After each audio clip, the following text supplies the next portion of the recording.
Hamıya salam. Unreal Engine daxilində Blueprint proqramlaşdırma dərslərimiz davam edir. Massivlər dərsinin davamı olaraq bu dərsimizdə massivlərin mühərrik daxilində əsas istifadə olunan funksiyalarını öyrənəcəyik. Bundan əlavə massivlərlə hazırlanmış bir neçə hazır nümunəyə baxacağıq. Ümumiyyətcə mühərrik daxilində massivin əsas funksiyalarını görmək üçün axtarış bölümündə Utilities bölümünə keçid etməliyik və burada Array adlı bölümü açırıq və burada bütün massivlər daxilində istifadə olunan funksiyaları görürük. Bu funksiyalar daxilindən dediyimiz kimi ən çox istifadə olunan funksiyaları sizlərlə bugünkü dərsimizdə öyrənəcəyik. İlkin öyrənəcəyimiz funksiyamız add funksiyasıdır. Massivin add funksiyası həmin massivin sonuna bir ədəd element əlavə edir və çıxış parametrində həmin elementin indeksini bizə qaytarır. Nümunə üçün burada adlar adlı massivdən istifadə etmişəm. Məhz bu massivimizin daxilində burada gördüyümüz kimi 5 ədəd elementimiz mövcuddur. Add funksiyasının köməyi ilə bu massivimizin sonuna bir ədəd element əlavə edirəm və dediyimiz kimi çıxış parametri olaraq burada həmin elementin indeksini bizə qaytaracaq. Nümunə olaraq burada belə bir inputdan istifadə edirəm. İnputumuzu əlavə etdikdən sonra çıxış parametrimizi birbaşa print string adlı funksiyaya birləşdiririk və oyuna başlayırıq. Oyuna başladığımız zaman 8 klavişinə klik edirəm və ekranın yuxarı sol küncündə 5 yazısını görürük. Buradan da belə başa düşürük ki, bizim adlar adlı massivimizin hal-hazırda sonuncu indeksi 4 olaraq müəyyənləşib. Lakin yeni bir element buraya əlavə etdiyimizə görə həmin elementimiz təbii ki 5-ci indeksdə qərarlaşacaq deməkdir. Növbəti öyrənəcəyimiz funksiya addUnique adlı funksiyadır. Massivin addUnique adlı funksiyası həmin massivin daxilinə burada göstərdiyimiz elementi əlavə edir. Lakin bu əlavə olunacaq element unikal bir element olmalıdır. Yəni massivin daxilində bu element mövcud olmalı deyil. Əgər bu element massiv daxilində mövcuddursa, sadəcə olaraq bu elementi əlavə etmir və çıxış parametri olaraq bizə -1 verəcək. Əgər bu element unikal bir elementdirsə, yəni dediyimiz kimi massiv daxilində bu element yoxdursa, bu elementi massivin sonuna əlavə edəcək. Nümunə olaraq mən buraya adlar adlı massivimiz daxilində bu elementlər mövcuddur və bu massiv daxilinə addUnique funksiyası vasitəsilə alma sözünü əlavə etmək istəyirəm. Lakin massiv daxilində fikir versəniz, alma sözü 0-cı indeksdə bizdə mövcud olur. Məhz buna görə də biz hal-hazırda bu kodu icra etsək, 8 klavişinə klik etdiyimiz zaman -1 yazısını ekranda görəcəyik. Bu da ondan xəbər verir ki, bizim əlavə etmək istədiyimiz elementimiz massiv daxilində unikal bir element sayılmır. Məhz buna görə də çıxış parametri olaraq bizə -1 qaytarır. Lakin mən bura alma deyil, almalar sözünü əlavə etmək istəsəm, bu zaman 8 klavişinə klik etdiyimiz zaman ekranın yuxarı sol küncündə 5 yazısını görəcəyik. Bu da ondan xəbər verir ki, addUnique funksiyasının köməyi ilə almalar sözü bizim adlar adlı massiv daxilində mövcud olmadığına görə ən sonuncu elementə bu elementi əlavə etdi və təbii ki, həmin elementin indeksdə 5 olaraq burada müəyyənləşdi. Növbəti öyrənəcəyimiz funksiya massivin clear adlı funksiyasıdır. Adından da göründüyü kimi bu funksiyanın köməyi ilə massiv daxilindəki elementləri tamamilə silmiş oluruq. Misal üçün adlar adlı massivimizin daxilində buradan gördüyümüz kimi 5 ədəd elementimiz mövcuddur və clear adlı funksiyanın köməyi ilə bu massiv daxilindəki bütün elementləri siləcəyik və eyni zamanda nümunə olaraq həmin massiv daxilindən get adlı funksiyanın köməyi ilə 3-cü indeksdə duran elementimizi ekrana çap edirəm. Hal-hazırda klaviaturada 8 klavişinə klik edirəm və ekranın yuxarı sol küncündə no one sözünün çap olunduğunu görürük. Bu da bizə ondan xəbər verir ki, massivimiz daxilində 3-cü indeksdə elementimiz mövcud olsa belə, clear adlı funksiyanın köməyi ilə biz bütün elementləri silmiş olduq. Məhz buna görə də çıxış nəticəsi olaraq ekranın yuxarı sol küncündə no one yazısını sizlərlə görmüş oluruq. Növbəti öyrənəcəyimiz funksiya contains adlı funksiyadır. Massivin contains adlı funksiyası massiv daxilində bizim bu bölümdə yazacağımız elementin olub-olmadığını yoxlayacaq və çıxış parametri olaraq bizə boolean bir dəyər ötürür. Yəni bu element massiv daxilində mövcuddursa, çıxış parametri olaraq true bizə ötürəcək. Əgər bu element massiv daxilində mövcud deyilsə, təbii ki, çıxış parametri olaraq false dəyər biz alacağıq. Hal-hazırda massivimiz daxilində budaq adlı sözün olmadığını görürük. Məhz buna görə də 8 klavişinə klik etdiyimiz zaman false sözünü ekranın yuxarı sol küncündə sizlər görmüş oluruq. Lakin mən buraya budaq deyil, alma sözünü yazıram. Klaviaturada 8 klavişinə klik edirəm və true sözünün ekranda çap olunduğunu sizlərlə görmüş oluruq. Bu da massivin contains adlı funksiyasının işləmə prinsipidir. Növbəti öyrənəcəyimiz funksiya find adlı funksiyadır. Bu funksiyanın işləmə prinsipi nisbətən contains adlı funksiyanın işləmə prinsipinə bənzərdir. Bu funksiyanın köməyi ilə massiv daxilində bizim bura daxil edəcəyimiz elementin olub-olmadığını yoxlayacaq və çıxış parametrində əgər bu element mövcuddursa, bu elementin indeksini bizə qaytaracaq. Əgər bu element mövcud deyilsə massiv daxilində, bu zaman -1 qaytaracaq bizə. Hal-hazırda adlar adlı massiv daxilində ağac adlı elementin olmadığını görürük. Məhz buna görə də klaviaturada 8 klavişinə klik etdiyimiz anda -1 yazısının ekranda çap olunduğunu görürük. Lakin mən buraya üzüm adlı elementimi yazıram və bu zaman klaviaturada 8 klavişinə klik edirəm və ekranda 4 yazısının çap olunduğunu görürük. Məhz massiv daxilindən də üzüm adlı elementin 4-cü indeksdə olduğunu görürük. Massivlər mövzusunda növbəti öyrənəcəyimiz funksiya insert adlı funksiyadır. Bu funksiyanın köməyi ilə təyin edəcəyimiz indeksin qarşısına verəcəyimiz elementi əlavə edəcəyik. Əgər bu indeks massiv daxilində mövcud deyilsə, həmin indeksə qədər massivin ümumi ölçüsünü genişləndirəcək və daha sonra həmin indeks qarşısına bizim təyin etdiyimiz elementi daxil edəcəyik. Misal üçün, rəqəmlər adlı massivin daxilinə nəzər salsaq, burada 6 ədəd elementin mövcud olduğunu görürük. Bu elementlər 0-dan 5-ə qədər mövcud olan elementlər sayılır. Misal üçün, burada 3-cü indeksimizə 3 deyil, mən buraya 50 yazıram. Həmin massiv daxilindəki 3-cü indeksdə olan elementimizi get funksiyasının köməyi ilə buradan oxuyuram və daha sonra ekrana çap edirəm. Bizim hal-hazırda gördüyümüz kimi 3-cü indeksimizdə 3 adlı elementimiz mövcuddur. Lakin insert adlı funksiyanın köməyi ilə biz massiv daxilində 3-cü indeks olaraq 50 elementini mənimsədmiş oluruq və klaviaturada 8 klavişinə klik edirəm və gördüyümüz kimi ekrana 50 yazısının çap olunduğunu gördük. Məhz dediyimiz kimi insert adlı funksiyanın köməyi ilə massiv daxilinə istədiyimiz indeksə uyğun olaraq bizim təyin etdiyimiz elementi əlavə edə bilirik. Növbəti öyrənəcəyimiz funksiya isValidIndex adlı funksiyadır. Olduqca tez-tez istifadə olunan massiv funksiyalarından sayılır. isValidIndex funksiyasının köməyi ilə massiv daxilində bizim bu hissəyə yazacağımız indeksin massiv daxilində mövcud olub-olmadığını yoxlayır və çıxış parametrində müvafiq olaraq true və yaxud da false dəyər bizə ötürür.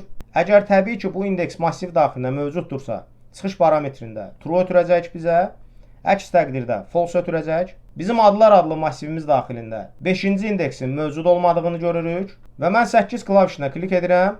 False yazısının ekrana çap olunduğunu görürük. Bu da ondan xəbər verir ki, bizim adlar adlı massiv daxilində 5-ci indeksimiz mövcud deyil.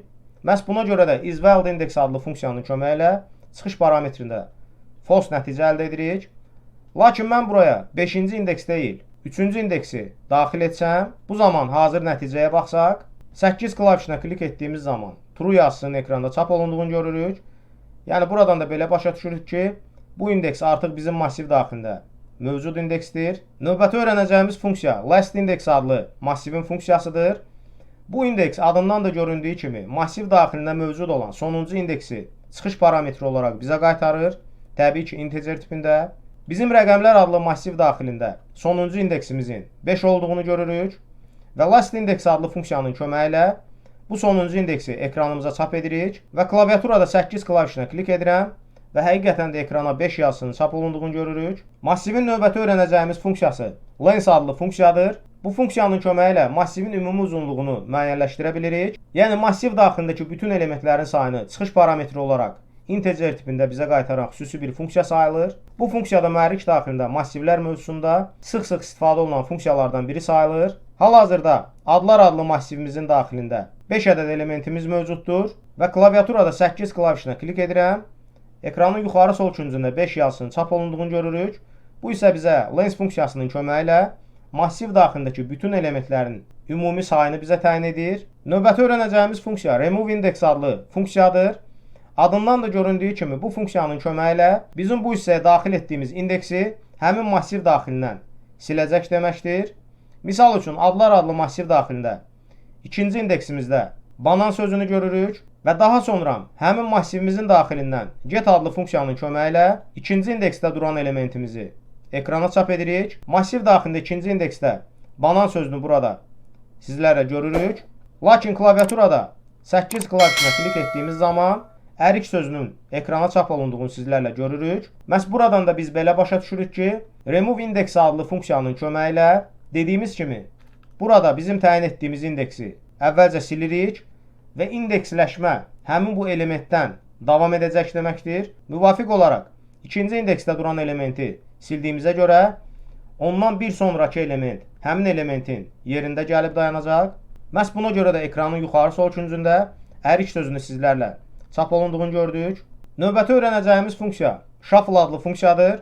Shuffle adlı funksiyanın köməyi ilə massiv daxilindəki bütün elementləri təsadüfi olaraq qarışdırıb istifadə edə bilərik. Nümunə olaraq adlar adlı massiv daxilində nəzər salsaq, ardıcıllığın bu qaydada olduğunu görürük. Lakin shuffle adlı funksiyanın köməyi ilə bu massiv daxilindəki elementləri təsadüfi şəkildə qarışdırdıqdan sonra adlar adlı massiv daxilindəki 3-cü indeksdə duran elementi ekrana çap edirəm. Burada hal-hazırda 3-cü indeksimizdə ərik sözünün mövcud olduğunu görürük. Lakin mən 8 klavişinə klik etdiyim zaman alma sözünün ekrana çap olunduğunu görürük. Və biz hər dəfə 8 klavişinə klik etdiyimiz zaman müxtəlif sözlərin ekrana çap olunduğunu görəcəyik. Məhz bu da shuffle adlı xüsusi massiv funksiyasının işləmə prinsipi sayılır. Növbəti öyrənəcəyimiz massiv funksiyası make array adlı funksiyadır. Bu funksiyanın köməyi ilə istənilən sayda eyni tipli elementləri massiv daxilinə salıb istifadə edə bilərik. Misal üçün fərz edək ki, istənilən sayda statik obyektlərimiz ola bilər. Bu statik obyektləri eyni zamanda bir massiv daxilinə salıb daha rahat şəkildə idarə edə bilərik. Məhz bu zaman make array adlı xüsusi massiv funksiyasından istifadə olunur. Lakin burada vacib bir məqam ondan ibarətdir ki, make array adlı massiv funksiyası istifadə olunan zaman bütün elementlər eyni tipə məxsus olmalıdır. Yəni, biz burada hal-hazırda statik obyekt olaraq bir ədəd kub əlavə etmişəm. Lakin mən buraya statik deyil, skeletal mesh əlavə etsəm, skeletal meshimizi burada make array funksiyasının köməyi ilə istifadə edə bilməyəcəyik. Gördüyümüz kimi. Çünki dediyimiz kimi, make array adlı funksiyanın köməyi ilə bütün elementlər eyni tipdə olmalıdır. Lakin mən buraya skeletal deyil, statik mesh əlavə etsəm, həmin statik meshimizi make array adlı funksiyanın köməyi ilə bu şəkildə eyni massiv daxilinə salıb istifadə edə bilərik.